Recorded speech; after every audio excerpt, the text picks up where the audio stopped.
എന്തത്ര കഷ്ടപ്പെട്ട് എഴുതി വരച്ച് കൂട്ടണമെന്നില്ല. ഞാൻ പറഞ്ഞു എനിക്കൊരു ക്രിസ്മസ് കൂട്ട് ഉണ്ടാക്കി തരണം. അപ്പതേ ആള് ഭയങ്കര ബുക്കും പേനും ഒക്കെ എടുത്ത് ഭയങ്കര മേപ്പൊക്കെ വരച്ച് സെറ്റാക്കി കൂടുണ്ടാക്കാൻ നിന്നപ്പോഴാണ് അമ്മാമ്മ പറഞ്ഞത്, ഏടി പഴയ കൂടിയിരിക്കുന്നുണ്ടല്ലോ അത് വെച്ചുണ്ടാക്കാൻ. അപ്പണ്ടാ ആ കൂടിന്റെ സൈഡ് പൊട്ടിയിരിക്കണോ. പക്ഷെ അമ്മ വിടോ, ഞാൻ അമ്മയ്ക്ക് ബുദ്ധി പറഞ്ഞു കൊടുത്തു. എന്റെ ബുദ്ധി എന്താന്നല്ലേ, ഒരു ധർമ്മക്കോളി ചൊട്ടിക്കമ്മേന്ന് ഞാൻ അങ്ങോട്ട് പറഞ്ഞു കൊടുത്ത വഴിക്കാം അമ്പോ നീ ഇത്ര വലിയ ബുദ്ധിമാനാണോ എന്ന് പറഞ്ഞ് എന്നെ പോയിട്ട്. അങ്ങനെ അമ്മ അത് ഗ്ലൂ കണ്ണ് വെച്ച് അങ്ങ് സൈഡ് ഫുഡ് ഒട്ടിച്ച് സെറ്റാക്കി. രാവിലെ ഇപ്പൊ തിണ്ണേര് കൊണ്ട് വെച്ച്. അപ്പൊ ഞാൻ പറഞ്ഞു പുൽക്കൂടി ഇങ്ങനെ മാത്രം പോരാ, എനിക്ക് കൊന്നും കാടും മേപ്പും ഇതൊക്കെ വേണമെന്ന് പറഞ്ഞപ്പോൾ അമ്മ അത് സെറ്റാക്കി. ആ ഒപ്പണ്ടാ എനിക്കൊരു ഐഡിയ, എനിക്കൊരു വെള്ളച്ചാട്ടം കൂടി വേണം. അപ്പൊ അമ്മ പറഞ്ഞു മോനെ തിണ്ണീര് ഇതൊന്നും ഉണ്ടാക്കാൻ പറ്റില്ല. അപ്പൊ ഞാനത് വേണമെന്നും പറഞ്ഞോട് വാശി പിടിച്ചതിന് ഫലമായി അമ്മ ഒരു ഏകദേശം 1 മണിക്കൂറൊക്കെ എടുത്തുമായിരിക്കും എന്ന് കൂട്ടി പറയാം. ഈ മാപ്പിന് ഞാൻ തല്ലിയതൊക്കെ എടുത്തു. ഇത് ഫുൾ മാച്ചിക്കളഞ്ഞ് പുൽക്കൂടും മുറ്റത്ത് സ്ഥാപിക്കാൻ ഞാൻ പറഞ്ഞു. അങ്ങനെ ഞങ്ങൾ കണ്ടുപിടിച്ച സ്ഥലമാണ് ഇത്. അങ്ങനെ ഞങ്ങൾ ഇതിന് സൈഡിൽ വെക്കാന്ന് വിചാരിച്ച് ഇവിടെ അമ്മ പുൽക്കൂട് വെച്ച് സ്ഥാപിച്ചു. അപ്പൊ പിന്നെ എനിക്ക് കുന്ന് വേണമല്ലോ, വെള്ളച്ചാട്ടം വരെങ്കിലും എനിക്ക് കുഴപ്പമില്ല. പക്ഷെ ക്രിസ്മസ് ആയി കുന്ന് അത് നിർബന്ധ. അങ്ങനെ മാപ്പൊക്കെ വരച്ച് മണ്ണൊക്കെ ഇട്ട് പിന്നെ കുന്നിന്റെ പരി. അപ്പോഴാണ് കല്ലില്ല എന്നുള്ള കാര്യം ഓർമ്മ വന്നത്. പക്ഷെ അമ്മ ഒരു ബുദ്ധിമതിയാണ്.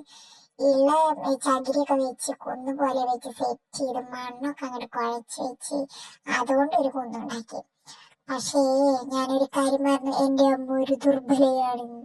ഓ പാവം, മണ്ണ് കോരി കൊണ്ടുവരാൻ ഒരുപാട് കഷ്ടപ്പെട്ടു. എന്നാലും ഞാൻ എന്തെങ്കിലും സഹായിക്കണ്ടേ എന്ന് വിചാരിച്ച് കുറച്ച് പൈപ്പിൽ വെള്ളമൊക്കെ ആക്കി കുഴച്ച് കൊടുത്ത അയ്യടാ മീ മണ്ണിൽ അമ്മ കളിക്കിടങ്ങണ എന്തൊരു രസാന്ന് അറിയോ. ഞാനും പറഞ്ഞു അമ്മ ഞാനും കുറച്ച് കുഴച്ച് തരാന്ന്. പക്ഷെ ചെളി കയ്യിലാവും വേണ്ടാന്ന് പറഞ്ഞ അമ്മ എന്നെ കുറെ ചീത്ത പറഞ്ഞു.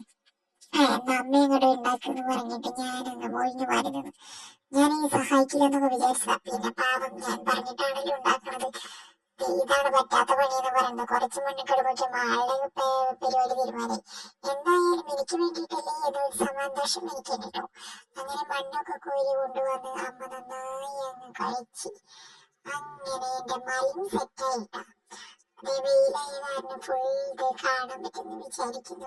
അങ്ങനെ മണ്ണൊക്കെ തേച്ച് സുന്ദര കുട്ടപ്പനായിട്ട് എന്റെ മലയാണ്. വെള്ളച്ചാട്ടം വെച്ചിരിക്കുന്ന അമ്മ പറഞ്ഞു. അതോട് ഞാൻ പിന്നെ നിർബന്ധിക്കാൻ പോയില്ലേ അമ്മനെ.